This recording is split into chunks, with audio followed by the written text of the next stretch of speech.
So we talked about on Wednesday, if you were here Wednesday, the tongue, what we say, and things that have to do with our language.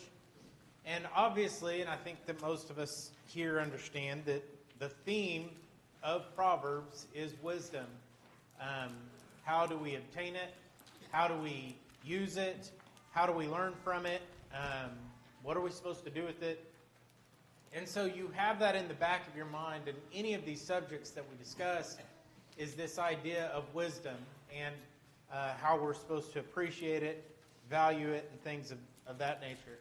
Did anybody have anything that they maybe thought of? I didn't know if an epiphany came to anyone after Wednesday that they thought, man, I really wish I'd have said that when we were talking about the tongue before we start. Man, no? Okay. So this lesson goes into chapter 16, or Proverbs 16, which, the title of it, at least in my Bible, is Wisdom is Better Than Gold, and I think that's a part of it. There's a lot more that goes into this Proverbs than just the value of wisdom. Wisdom is better than gold. Better than gold is something that you see often through Proverbs, the value of it and how we're supposed to appreciate it. It has to do a lot with the pride of man, how he seeks counsel and things like that. But before we go into that, there's a couple verses in chapter 15 that I wanted to look at, and I think maybe it was poor planning on my side or lack of time, but we didn't get to some of the verses in chapter 15, and we read a lot kind of surrounding it. In verse 5 of chapter 15, it says, "A fool despises his father's instruction, but he who receives correction is prudent."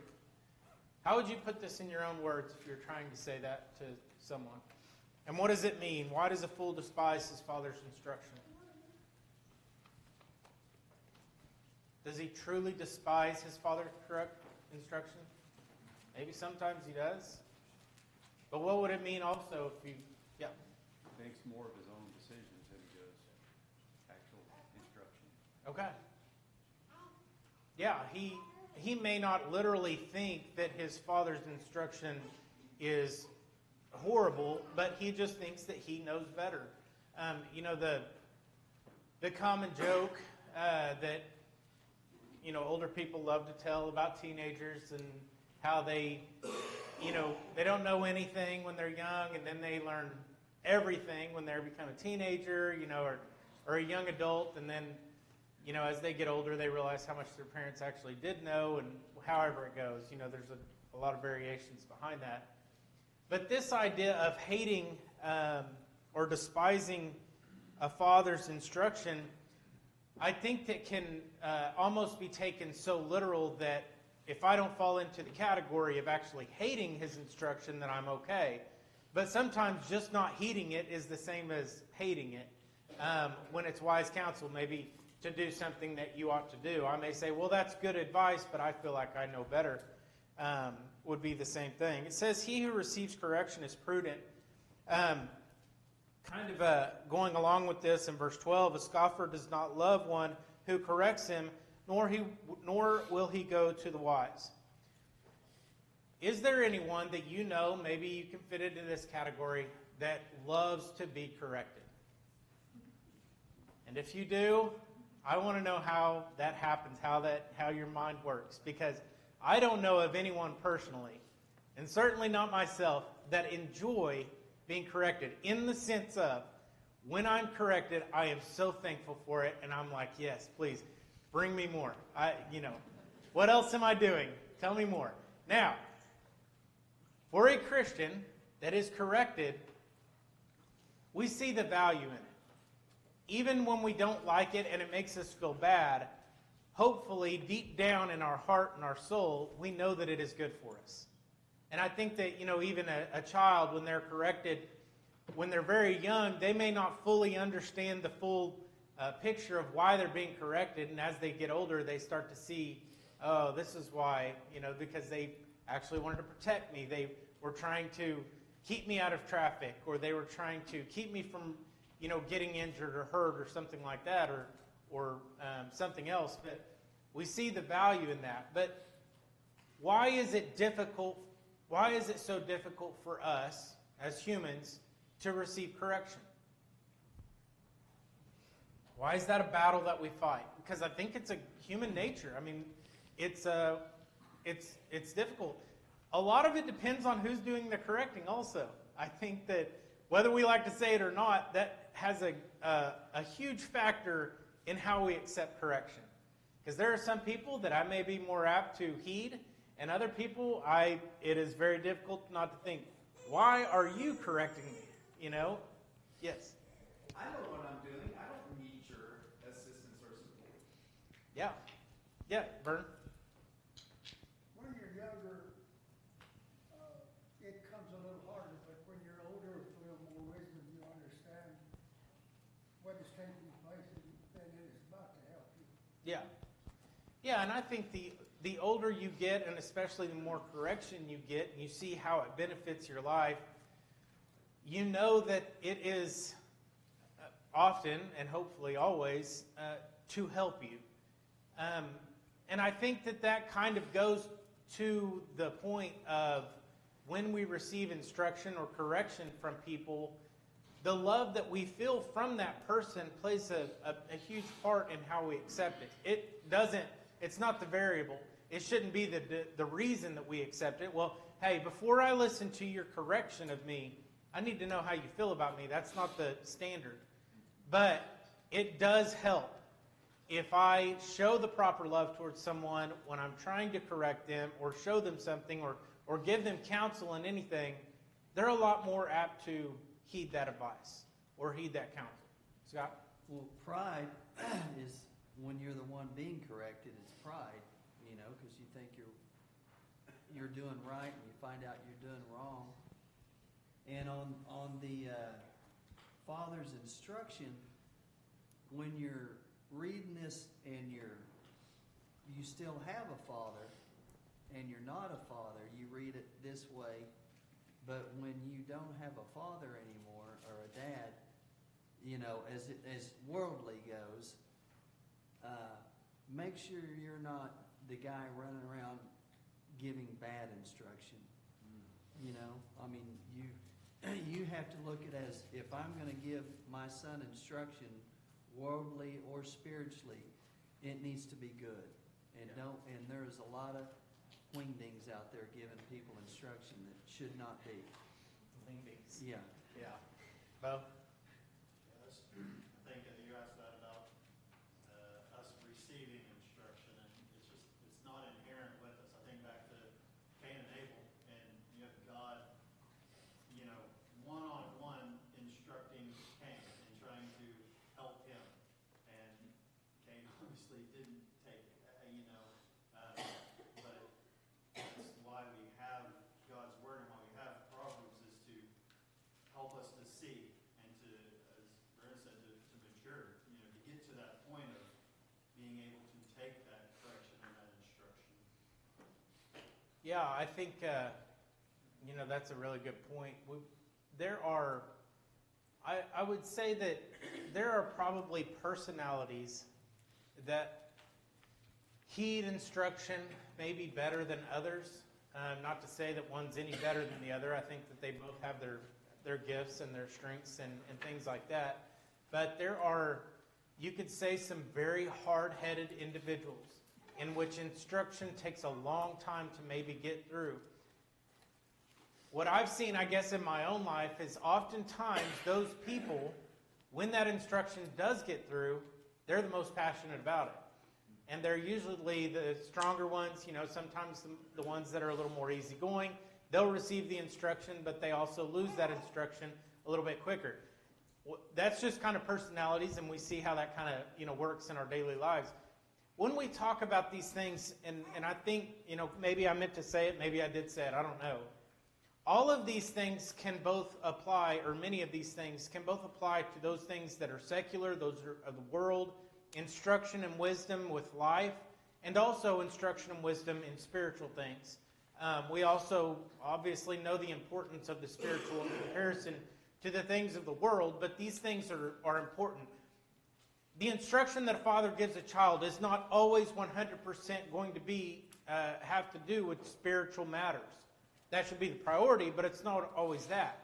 So as a child, or especially as a young adult, when we start to think for our own, we don't weigh this scale of what are they telling me? Okay, I'm going to give this more importance because this has to do with spiritual, but because they think that they have wisdom in earthly things, and earthly things don't matter, I'm not going to give any, credence to that. Because wisdom is oftentimes, although it's based out of truth, it has to do with the way that we live life. That's where it comes from. We know these things because of the life that we live. It says in verse 27, kind of moving on, he who is, and this is in chapter 15, he who is greedy for gain troubles his own house, but he who hates bribes will live. What is this saying? What does this mean, and how would you describe it? I don't think there's a lot of people, and maybe I'm naive, and in Oklahoma it's a little different. Bribery, I know, is a thing. There's not a lot of bribes going around in the world that I live in that at least I know about, but I'm sure that it's a thing. But greed is universal. That is something that I see in a very small segment of my life to, you can, as far as you want to go. But have any of you either, I shouldn't say, I keep asking questions or I ask people to raise their hands. I guess just think about this. You don't have to raise your hand.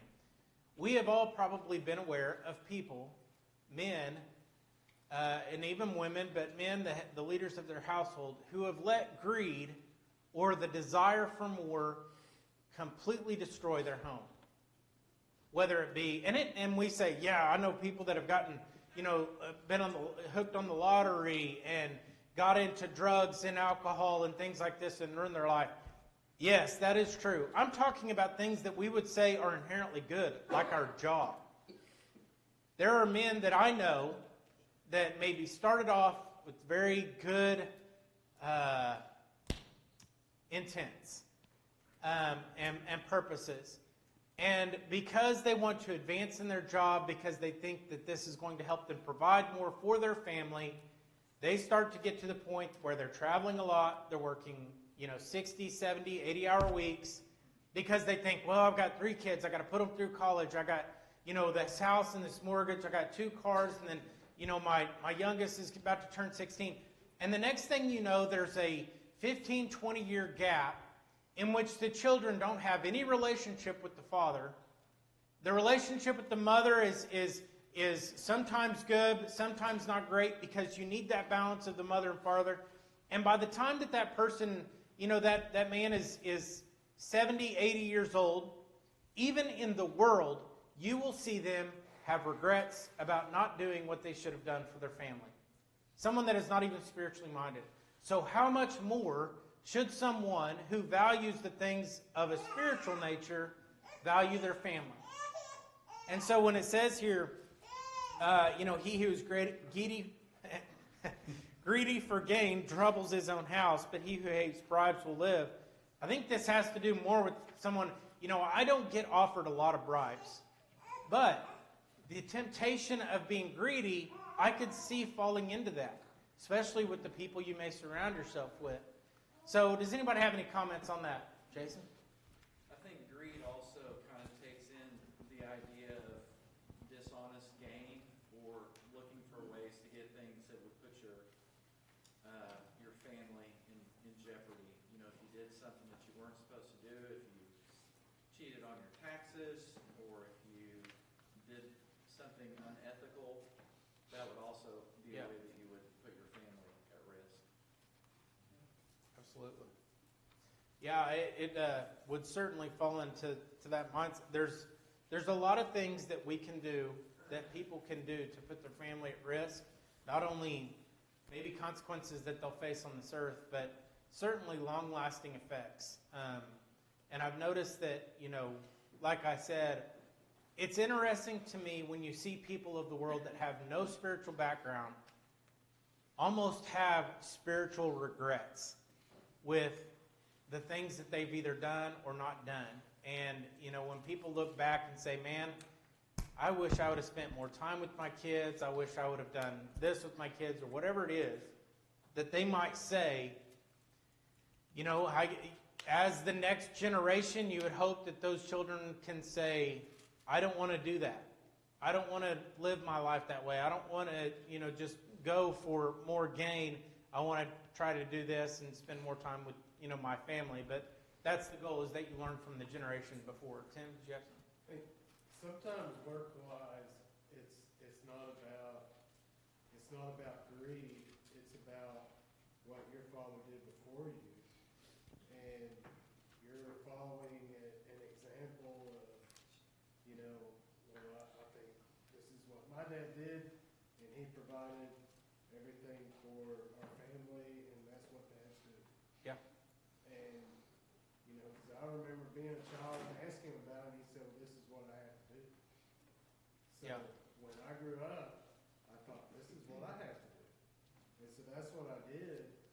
And, luckily I married somebody strong enough that voiced their opinion and said, look, this is not what family's about. Yeah. And, then being able to change that and, thankfully doing things how they're supposed to be done. But, breaking a generational thing at the same time and trying to be wise. You have other influences around you. You have, well, this is what Dad did, and Yeah. This is what that guy's doing. I really respect him, and there's so many other influences too. So and I know you should be taking it straight from the Word, and this is what I'm supposed to do. But there's a lot out there. Yeah, we certainly, and I think that most people would admit, take a lot from the way that we were raised. That is our first avenue of learning of what life is like, is in the home. And sometimes those values that are ingrained into the core of who we are based on our parenting or grandparents or whoever it might be, that is something that is a very difficult mold to break. And sometimes that can be very good, because those things that have to do with morals and right and wrong, they're so deeply ingrained that they help us live our life. There are some things, though, and as we get older, the wisdom that we obtain, maybe we can realize, and it's not a matter of pride, that maybe they didn't do it perfectly. Maybe they didn't do it exactly right. And so we try to do it maybe a different way. We may find out that they actually did have a better idea.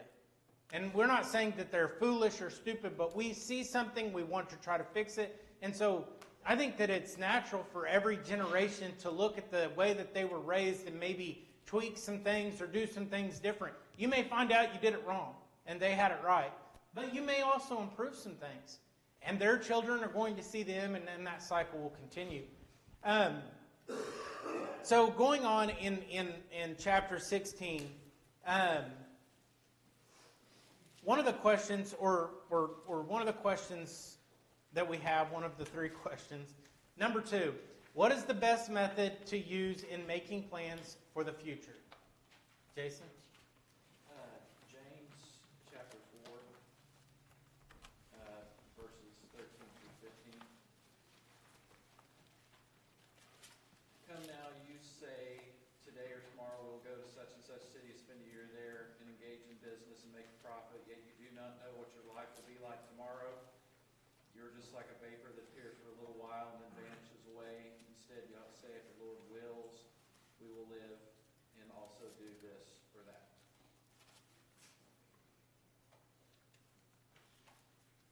Yeah, we certainly have to, that's the gist of it without even really going into any more, is that if we make plans, if the Lord wills, it says in verse 9 of 16, a man's heart plans his ways, but the Lord directs his steps. How would you describe this in your own words? A man's heart plans his way, but the Lord directs his steps. You have to have a desire to follow the Lord, and I think that's where a lot of this, where you send that correction, getting corrected, like getting humble and wanting to do something is the first step. So if my heart plans my ways, I'm going to plan my ways to follow the Lord, and then that's how those steps are directed. Yeah, in chapter 15 and verse 22, it says, without counsel, plans go awry, but in the multitude of counselors they are established. When I think of seeking wise counsel, one of the best examples that I can think of is actually an example from the Bible. Does anybody have any idea what I'm thinking of? When I think of heeding counsel, who might I be thinking of? I'll give you a hint. It's Old Testament. Solomon? It wasn't who I was thinking of, but it's a good point. I was thinking of someone who had both sides of the equation. Rehoboam. And 1 Kings chapter 12 is what I'm thinking of. He says, this is Rehoboam when the Israelites come to him and they say, we've been burdened, we've been taxed, all of these things. Will you, lighten the load? Rehoboam does two things. He seeks the counsel of the wise, the older men, and then who does he also seek the counsel of? Yeah, the younger ones. And who does he listen to? He listens to those younger ones. And what do they say? Does anybody know, kind of off the top of your head? Increase it. Whatever it was, double it. Make it more difficult for them. What was the result of this? It split the kingdom of Israel. This one example, and I think that is very significant to show how important and how much of an effect listening to counsel can be.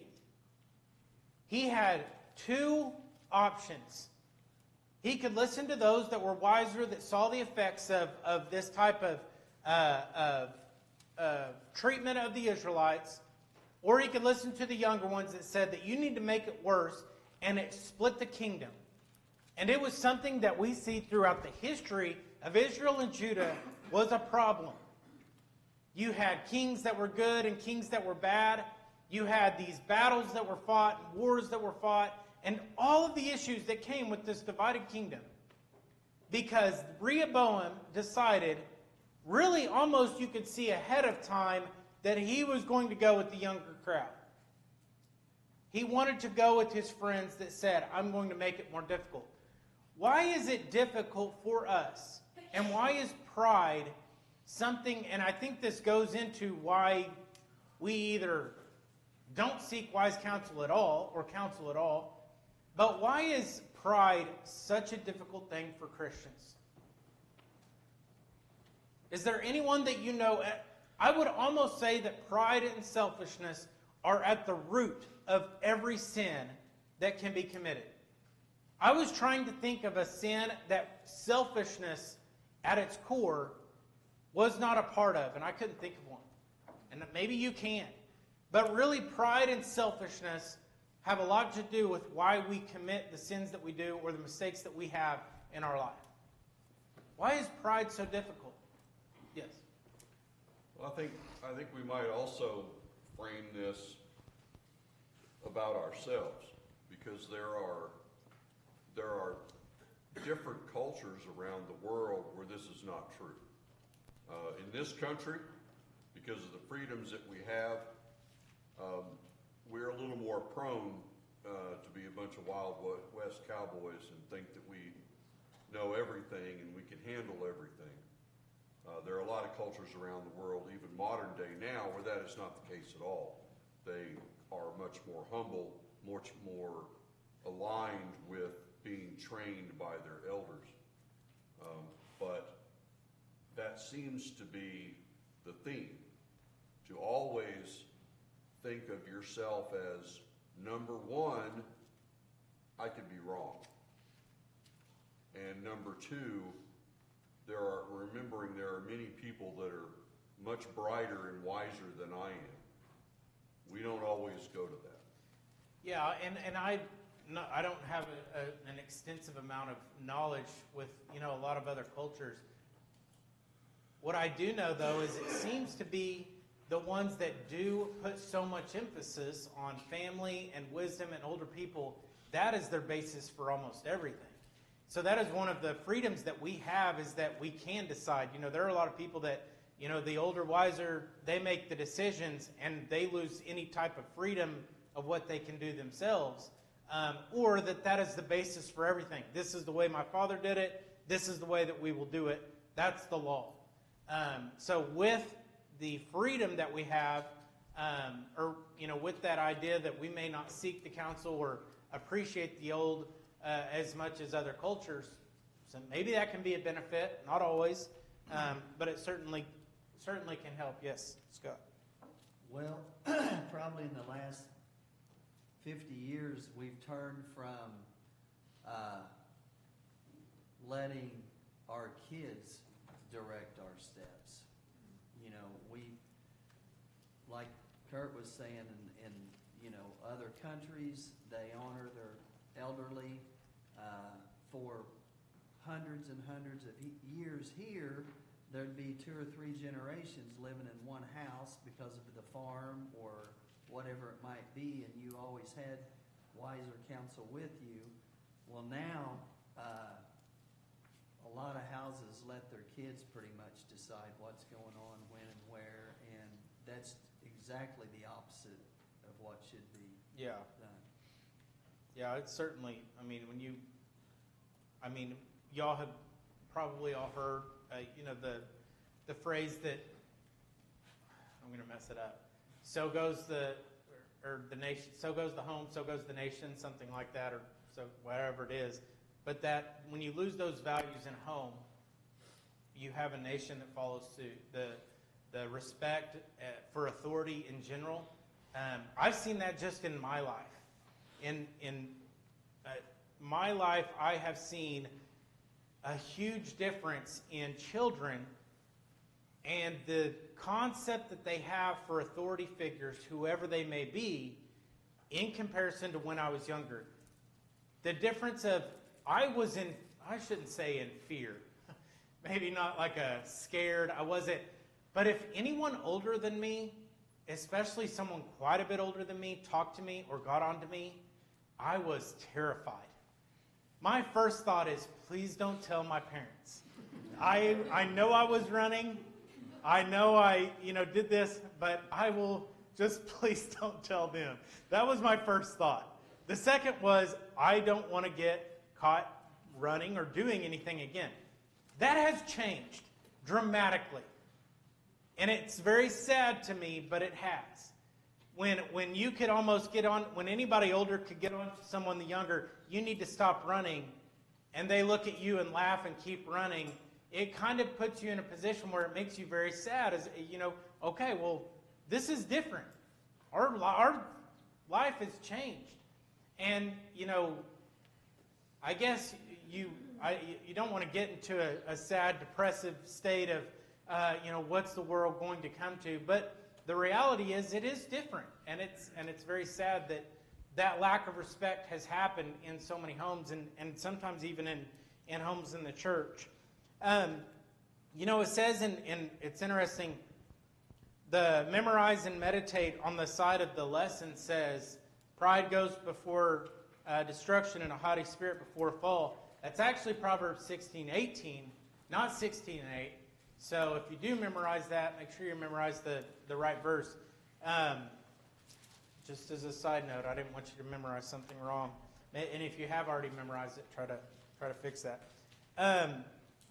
It says, in verse 20 of chapter 16, he who heeds the word wisely will find good, and whoever trusts in the Lord, happy is he. And then in verse 31, the silver-haired head is a crown of glory if it is found in the way of righteousness. So I have a little bit of my crown coming in on the side. I'm losing it on top. Some people have their crown completely. There is a misconception, I think, though, that we can maybe fall into, that if they're older, they're automatically going to have this amount of wisdom that anything they say is the best thing, and we need to heed it because they're older. I think that's a trap, or not a trap. I think that's a problem that some cultures fall into, is that just because someone is older doesn't necessarily mean that they are wiser. We all have probably experienced people that are very young that we've kind of described sometimes as being wise beyond their years. They see things in the big picture. They know things because of things that they've seen in their life. In the general sense, wisdom usually comes with age. You would hope that it does. In the general sense. I'm not trying to go on this, we need to reverse the system. Young people are the wise people. Don't listen to the old people. I'm not saying that at all.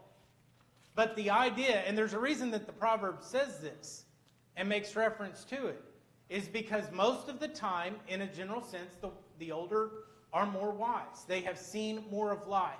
They've experienced more of what life has to offer.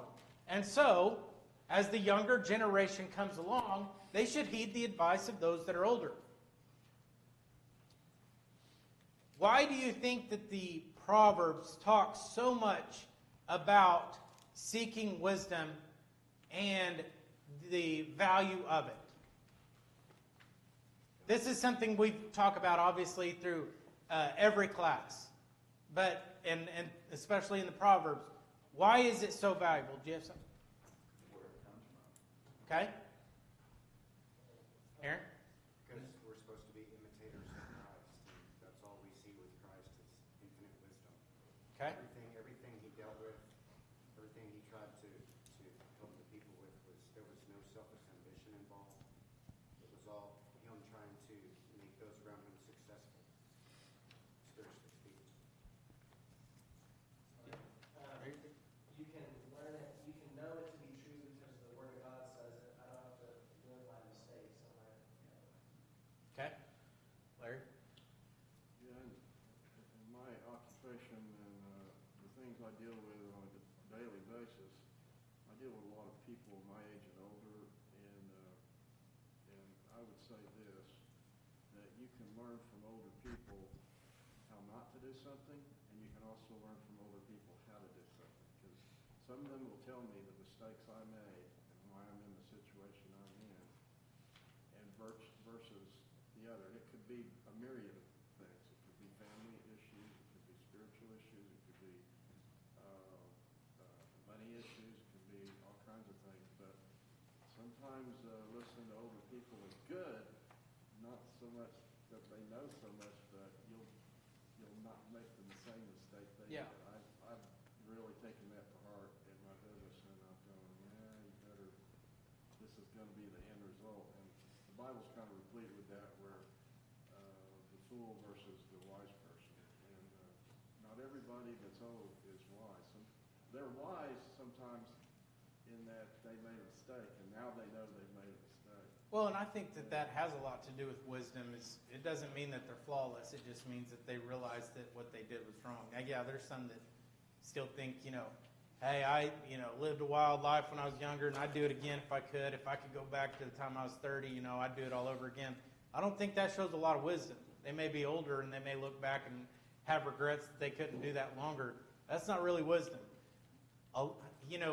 What's so interesting about wisdom is one of the things that it uses is the ability to discern what is actually wise and not wise when you're heeding it.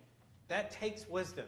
For me to listen to advice and hear it and absorb it and think about it, I have to be wise in my discretion of whether to obtain that and use it or whether to discard it.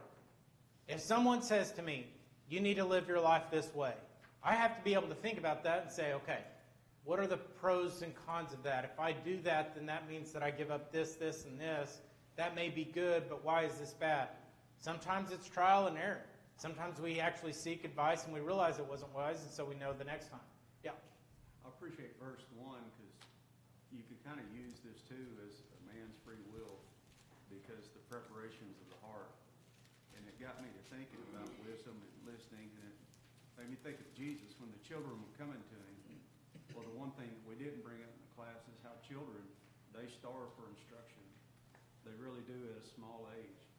And Christ points that out. If you don't come to me as these little children, then neither will. Yeah. You're not going to make the kingdom of heaven. Yeah, I think it's interesting how I was looking at some articles, and even some psychologists and stuff were talking about instruction and pride, and why we feel, it is difficult not only for us, I know we talked about pride when it comes to seeking counsel from those that are older, but it is difficult for us to admit when we were wrong, because we feel embarrassed about it, because we don't want people to think low of us.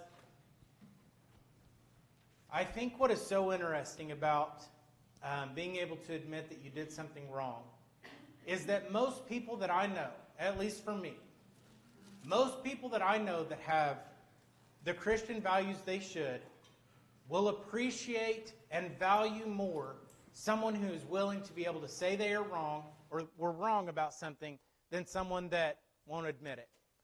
When they have that humbleness and that humility to admit it, that's something that Christians value, and it's because we see that we all make mistakes.